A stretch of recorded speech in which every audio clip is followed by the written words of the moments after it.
Welcome to the next chapter of our overlanding adventures. I just bought a 2019 Honda 450L. This is 100% stock right now. I haven't done anything to it. Right? I haven't even cleaned up the tail yet. That's on the list of things to do.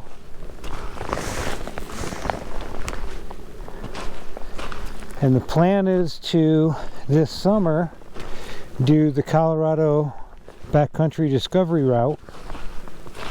And in order to do that, I'm probably going to have to add a bigger tank. I definitely need a bigger seat, more comfortable seat. So what we're going to do is we're going to have a separate playlist for overlanding motorcycle style vlogging or whatever that's called. Don't ask me. I'm not a vlogger. You know, I make how-to videos and maybe some traveling videos. I don't actually think anybody cares what my plans for the summer are. But in case you do, I'm going to put them up on our website here.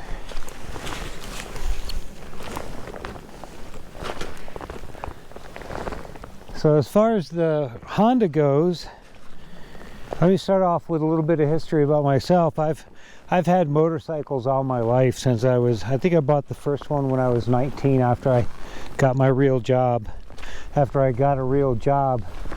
I road raced a little bit in the 90s, so I'm pretty good on the road.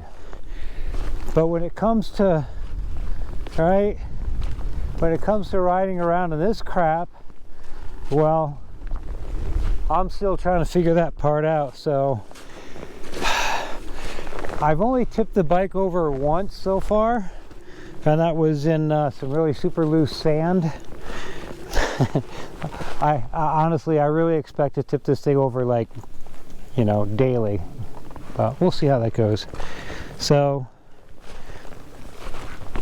this new playlist, like I said, is going to be all about putting parts on the Honda and doing some overlanding on that, some adventure riding.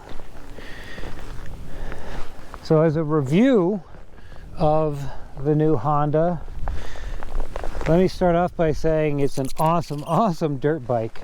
It's way more dirt bike than I need.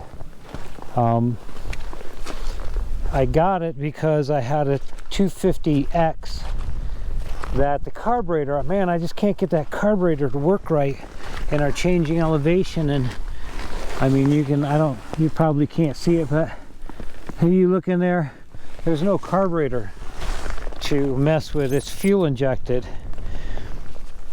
So as we go from 10,000 feet here, we drop down into the valley down there at, I don't know, 6,000 feet, right? And then we get up one of these passes over here, and all of a sudden we're at 12,000 feet. I just don't have to deal with that. And so far this thing has been running like a champ. I know the L model is more of a road, is an honest-to-goodness dual sport, with the emphasis, I believe, on being on the dirt side of things. But while it doesn't share any parts with the Honda R, with the 450R, I think it's about as close as I care to get to an honest-to-goodness dirt bike. At some point we are going to do some modifications. We're going to pull the smog stuff off. We're going to clean up the tail. Actually, so far these tires, these dual sport DOT tires, are actually working pretty good for me. I haven't crashed it in the snow yet. Here's a picture of the cockpit. All right, it's actually got a key.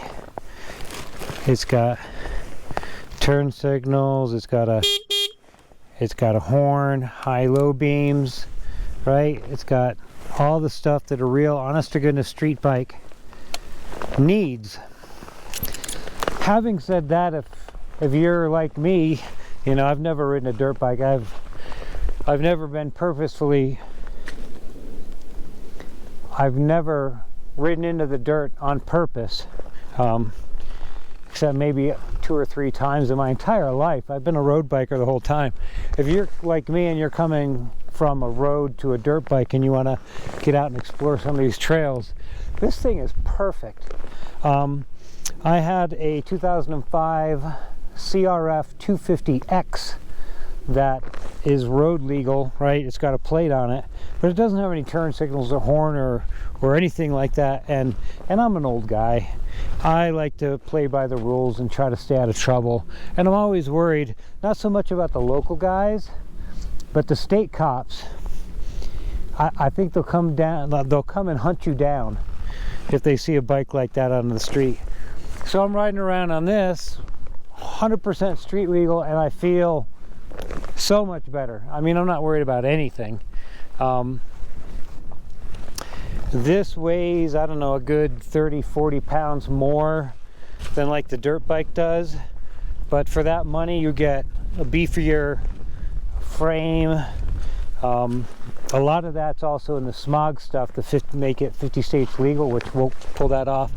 On this bike, on the L, right, the subframe comes all the way back to here, and it's super solid. You can pick the bike up by the fender. The fender's actually got a frame that runs inside of this.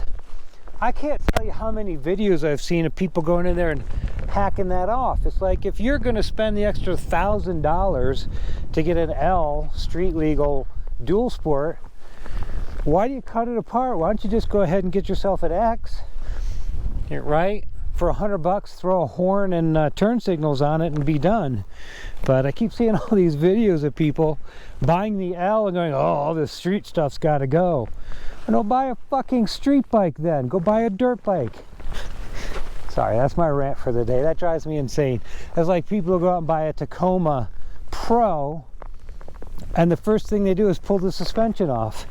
Well, you paid like $6 grand for that suspension. If you're going to do that, get a TRD off-road. Okay, I'm going to shut up now. I'm going to stop. All right, so that's my rant. So back to the review of the Honda 450L. I absolutely love this thing. I thought about getting a 250. The problem is the 250 on the road kind of sucks. This thing will do at least 80. It'll probably go faster, but again, remember, I try to stay out of trouble if I can. So it'll do 70 easy, 75, 80. In the dirt, especially in this stuff, right? It's way too much horsepower, especially for me, as I'm still learning how to modulate that throttle. It's, you know, it's not quite like a drill, right? You pull the trigger on a drill and it goes from 0 to 1,000 instantly. This thing isn't quite that bad, but it's way more horsepower than I need in the dirt. So that, if anything, that's going to be my downfall when I'm out riding around trying to ease through some stuff.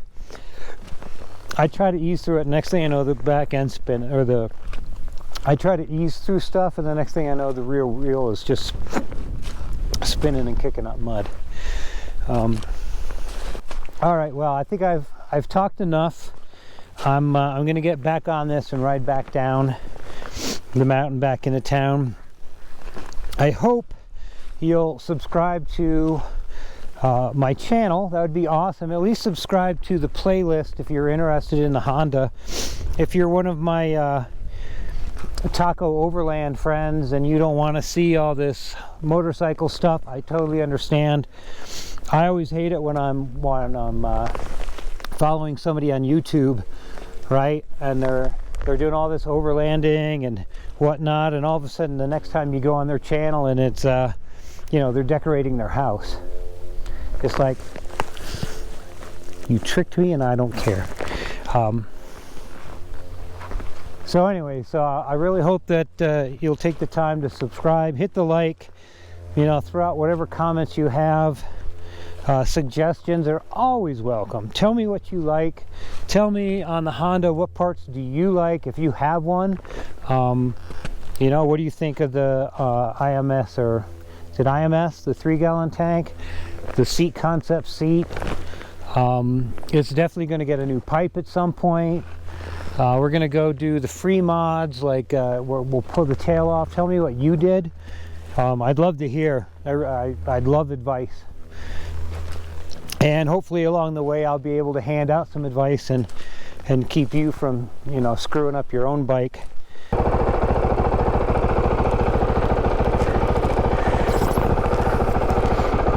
Alright, are we ready? Oh, this is gonna suck. Alright, hopefully I won't fall down. No guarantees. Let me turn this thing back around so you guys see where we're going. Alright, wish me luck.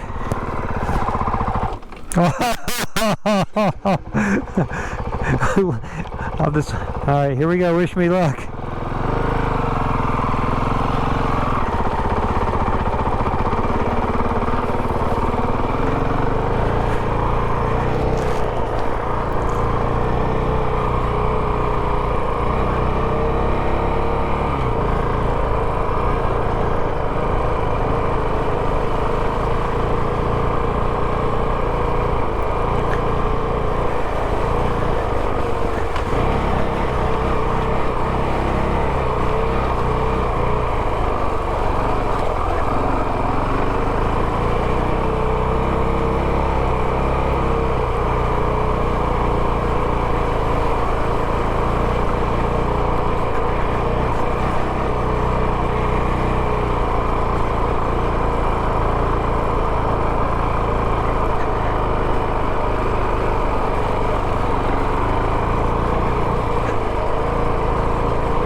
Fucker!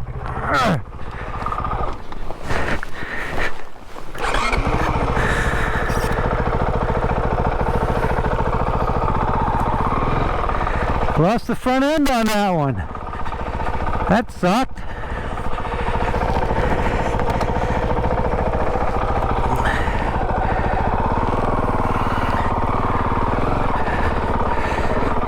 Well, I guess if you're gonna tip over, do it in the snow.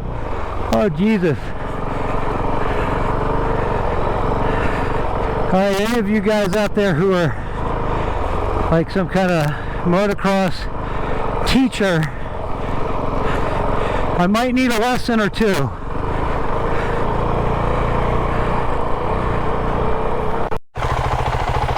Alright, any damage done? No? No. Oh, thank God.